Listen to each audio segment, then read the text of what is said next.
Hello again, and in this video, we have reached step 3 of the writing part where we are going to learn how to plan the ideas and expressions or vocabulary.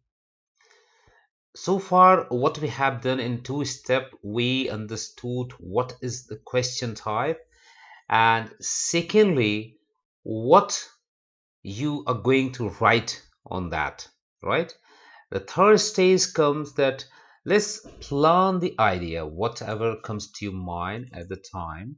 So this was the question. Let me read out the question for you. Some people believe that unpaid community service should be a compulsory part of high school programs. I hope you have understood the question.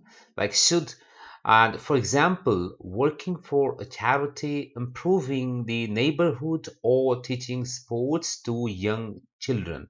Now, these are examples. The topic is saying that should unpaid community service be a compulsory part of high school program? Now, this is he has already or she has already given a statement for you in the question. They're asking you to what extent do you agree and disagree or disagree?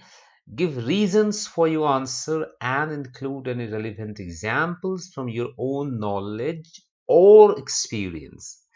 I mean, it can be your own experience as well, and it can be based on your knowledge. Now, I'd like to see what 2 steps we have done so far in this topic so I can show you what we have done so far is first we understood that this is an opinion type question, and we have also planned that, or we came to know that we have to write on agree or disagree, agree and disagree. Now this totally depends on what ideas come to your mind at the time of planning. Right. So let's start the planning. So I'm going to give you a scientific formula which you can easily follow to plan this or any kind of questions. Let's see what's this formula. See this. So the first thing that we write when we start planning, for example, you have got two parts here: agree and disagree. So don't take a stand at this stage. Rather than that, just start thinking that what ideas you have for the agreeing part and what ideas do you have for the disagreeing part, and start writing them, right? Now, how to write them, that is something that you need to learn, because what we are planning is body paragraph. And if you have paid attention to the audio, how to respond to the task response and coherence and cohesion, you came to know that in body paragraph we have to write down our ideas and evidence. So we have to write down our ideas and then some extension through logical argument, and finally, if possible, we should include some example or further extend the point. So this is what should be the shape of your writing. So for that, this is a very important formula where you can just plan, write this. Just writing TS, you don't need to write it once you learn this up, once you master this. But I'll begin with the topic sentence. When I say topic sentence here, I simply mean agree or disagree. Why topic sentence is important? So that when you begin your first paragraph, the examiner can understand that what you are going to write in this. Is it about agreement or is it about disagreement? So that you need to send the message, right? So the topic sentence, of course, here is agree. So I didn't find any other word, so I wrote agree. Fine. Now, why do you agree? That's your idea. That's a real idea. So I have written ID and one. When I say one, that means this is idea number one, right? So first idea is saying that learning life skill. I agree that unpaid community service should be compulsory for the high school students because they will learn a lot of skill, life skill. This is my idea. And how then I explained it. So when I say explaining it or extending it, as the official band descriptor says, I mean extend this idea by saying why or how. So most of the time it is why or how. So if you're saying learning life skill, give the evidence. So evidence is the argument, the logic. Logic is, so this is my supporting idea number one for this main point, that learning life skill. I'm saying team skills, organizational skills. They will learn this, right? And then I have to look for examples or some additional supporting idea. So supporting idea number two or examples. I have decided to go with a supporting idea here, that if they use their time in learning these skills, what happen as a result?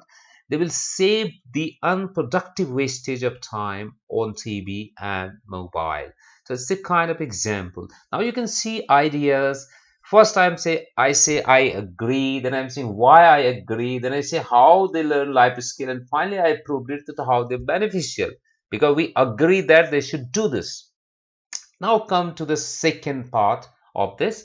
So this is idea number two. This is idea number two here, right? Here I've written idea. So better take it like idea, supporting idea or example. Now come to two. Again, I feel agree. Like I feel yes. I feel that they should give this, they should do those kind of voluntary tasks.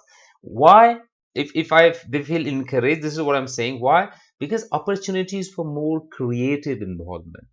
This is what I'm saying, because they get more opportunities for creative development. So what happens? So I've told you, either say why, how, or the result of it. Why, how, or what happens as a result. So what happens as a result? They have opportunity of, okay, the CV becomes powerful and they have more employment opportunity, right? Further, I'm extending the point here.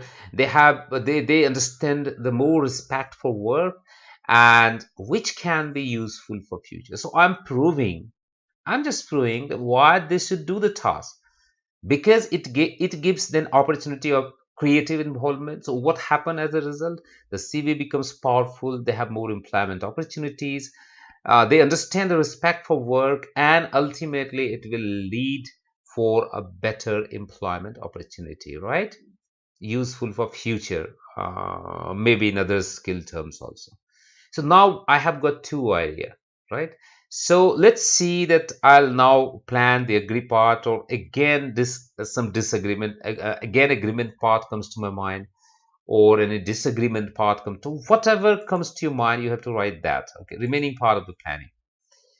So again, I agree. It means perhaps while planning, nothing comes to my mind related to disagree. That what are the disadvantages? Although I could have planned, if I wanted to plan, I could have planned like I could say disagree. So that is the topic sentence, and the idea could be it defeats a student from the core task, which is studying for the future. So what happens as a result, or how? Because they keep engaging in a work where they find more entertaining,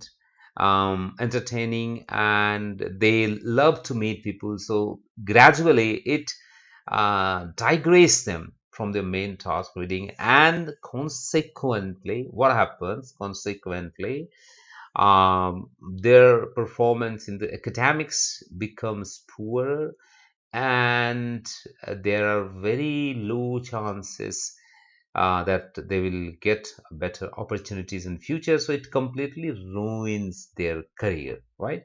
So I could have written disagree. I decided to write agree. There is nothing good or bad in writing agree or disagree. The only thing that I'm saying you is, whatever comes to your mind at the time of planning, first idea, and then you have the logic or evidence to prove it through argument and examples. If you can do this, your work is done. So be careful about this, right? But here I have taken the part of agreement again. So I'm saying my topic sentence is balanced life. Now, why the life becomes balanced? Because there is no ideal time for sitting and doing nothing. You don't get any time. So whatever time you have besides your study, you go and help the people. So it will help you bring the practical skills to the theoretical skills, which make your life balanced. And also, because you're always engaged, so what happens as a result? You hardly get time to get involved in wrongdoing or indulge in bad activities. So what happens finally as a result? There is a lack of crime in high school age group, right? You can give an example also that in a country, for example, in a country where university allow voluntary activities to higher school students, the less crime rate has been reported. So fine. So see, in any case, um, you don't need to have more than three ideas. In any case, you don't need to have more than three ideas. The only case where you can have even four ideas is when you equally agree or equally disagree. So I mean equally agree. Then perhaps you can have two ideas with evidence for the agreement part and two ideas for the disagreement for with the evidence part. And in that case, you will write two body paragraphs containing two ideas with evidence each. I hope you have understood. Once we have planned, immediately we have to think. Thus, you can see that there are three ideas for agreement and no ideas for disagreement. This is what we have seen here, right? So that's all about planning part of opinion-based questions. In next video, I'll take some other type of questions and again, I will explain the planning part of that. But this is the end of this video. See you very soon in the next video. Bye.